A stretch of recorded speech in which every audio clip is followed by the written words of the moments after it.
அலைஹிம் கூறுகிறார்கள், ஒரு நாள் பகல் நேரத்தில் கடுமையான இருள் சூழ்ந்து கொண்டது. நான் அனஸ் ரலியல்லாஹு அன்ஹு அவர்களின் சமூகத்தை கூட ஓடிச் சென்று ரசூலுல்லாஹி ஸல்லல்லாஹு அலைஹி வஸல்லம் அவர்களின் காலத்திலும் இவ்வாறான நிகழ்ச்சி ஏற்பட்டுண்டா என்று வினவினேன். அப்பொழுது அவர்கள், அல்லாஹ் தஆலா பாதுகாப்பானாக, நபியவர்கள் காலத்தில் காற்று சிறிது வேகமாக வீச ஆரம்பித்தாலும் மறுமை நாள் வாழ்ந்து விட்டதோ என்று அங்கி நாங்கள் அனைவரும் மஸ்ஜிதின் பக்கம் விரைந்து செல்வோம் என்று பதிலளித்தார்கள். அப்துல் இப்னு சலாம் ரலியல்லாஹு அன்ஹு கூறுகிறார்கள், ரசூலுல்லாஹி ஸல்லல்லாஹு அலைஹி வஸல்லம் அவர்கள் தமது குடும்பத்தில் வறுமை ஏற்பட்டால் அவர்களை கட்டளையிடுவார்கள். பிறகு, நபியே, உமது குடும்பத்தினரை தொழுது வருமாறு ஏவுவீராக. நீரும் அதில் நினைவு நாம் உம்மிடம் உணவு கேட்கவில்லை, உமக்கு தேவையானவற்றை நாமே அளிக்கிறோம். நல்ல முடிவு உள்ள உச்சமுடையவர்களுக்கே என்னும் குர்ஆன் சேர்த்ததனை ஓதி காட்டினார்கள்.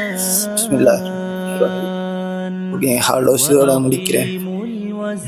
ஏன்டா வீடியோஸ் பிடிச்சிருந்தா பாருங்க, எல்லாரும் ஸ்கிப் பண்ணிட்டு போயிட்டு பிரச்சனை இல்லை. ஓகே.